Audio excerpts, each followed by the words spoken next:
میں تو حیران ہوتا ہوں اس پہ کہ یہ کزنیں شادی بیاہ کے موقع پہ لڑکیاں ڈانس کیسے کرتی ہیں مردوں کے سامنے. کتنا برا لگتا ہے بھائی. تو لڑکیاں جوان جوان لڑکیاں باپ بھائی موجود ہیں وہ ناچ رہی ہیں. یہ کوئی کلچر ہے؟ یہ کون سا کلچر ہے بھائی؟ یہ تو جانوروں والا کلچر ہے. مسلمانوں کا جو صحیح مذہب کو فالو کرتے ہیں ان کے ہاں کزنیں کزن سے پردہ کرتی ہیں. بات آ رہی ہے سمجھ میں؟ میں نے جس گھرانے میں آنکھ کھولی الحمدللہ ہماری سب بہنیں کزنوں سے پردہ کرتی تھیں, بھابیاں دیوروں سے, ایک ہی گھر میں رہتے ہوئے بھی کوئی ایک دوسرے سے فری نہیں ہوتے. حالانکہ احترام اپنی جگہ, احترام بھی ہے, عزت بھی ہے, ان کا خیال رکھنا بھی ہے, مگر سامنے بیٹھ کے گپے لگانا, فری ہونا, یہ تو اب میں جب گھروں میں لوگوں کے دیکھتا ہوں یار کزنوں سے مسافہ کر رہے ہو, اس شادی میں تمہارے سامنے ڈانس ہے, اس کے باپ کو کچھ نہیں ہو رہا, اس کزن کو تو مزہ آ رہا ہے کزن کے سامنے ڈانس کرتے ہوئے, لیکن اس کے ابا کو کیا ہو رہا ہے؟ وہ یہی سوچ کے صبر کر رہا ہے کہ یار ہم بھی ناچے تھے تو اب صبر کرو بس.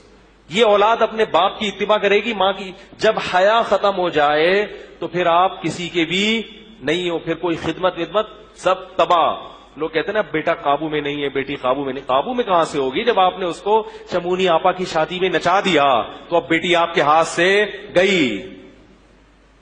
وہ تو شرم و حیا ہوتی ہے جب ابا سامنے آئے تو سر پہ چادر لے لے. اس قسم کی بیٹیاں ہوتی ہیں جو ابا کو کیا سمجھتی ہیں؟ ابا. جب آپ نے اس کو نچا دیا شادی میں تو اب آپ کہو کہ بیٹی میری بات سنتی کیوں نہیں ہے؟ نہیں سنے گی, کیونکہ اس میں جو ایک حیا تھی وہ اتنا کانفیڈینس آپ نے اس کے اندر پیدا کر دیا, بولڈ بنا دیا کہ اب وہ آپ کی آنکھوں میں آنکھیں ڈال کے بات کرے گی. جب تک آپ اسے روٹی کھلاؤ گے کھائے گی. جس دن آپ کی غربت کی وجہ سے روٹی کا ناغہ ہو گیا تو وہ آپ کی آنکھوں میں آنکھیں ڈال کے کہے گی کہ جب کھلا نہیں سکتے تھے تو پیدا کیوں کیا. بات آ رہی ہے سمجھ میں؟ جب کھلا نہیں سکتے تھے تو پیدا کیوں کیا. اور اگر تربیت ہوگی تو کہے گی کوئی بات نہیں ابا, ساری زندگی آپ نے کھلایا ہے, آج اگر ایک روٹی کا ناغہ ہو گیا کوئی نہیں. سلیمان علیہ الصلوۃ والسلام کا ایک واقعہ کتابوں میں لکھا ہے, لقمان علیہ السلام کا. یہ کسی کے غلام تھے تو ان کا مالک ان پہ بہت سخاوت کرتا تھا. تو ایک دن مالک نے ان کو ککڑیاں دی, جب انہوں نے کھائیں تو وہ کڑوی تھیں لیکن یہ کھا گئے. مالک نے ایک ککڑی چکھی, یہ کیا ہے یار یہاں مسلسل.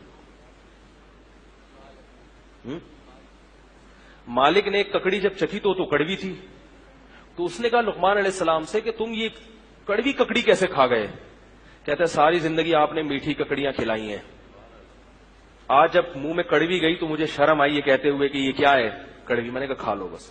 یہ شکر گزار لوگ ہوتے ہیں, شکر گزار اولادیں ہوتی ہیں. اور آپ کو جو بول فلم جو آئی تھی نا اس کے ڈائلگ وہ کیا سکھا رہے ہیں آپ کو؟ بیٹی باپ کی آنکھوں میں آنکھیں ڈال کے بول رہی ہے جب کھلا نہیں سکتے تھے تو پیدا کیوں کیا. ویڈیو کے نیچے سبسکرائب کے بٹن پہ کلک کریں, بیل کے آئیکن پہ کلک کیجئے تاکہ ہر نئی ویڈیو کی نوٹیفیکیشن آپ کو مل جائے.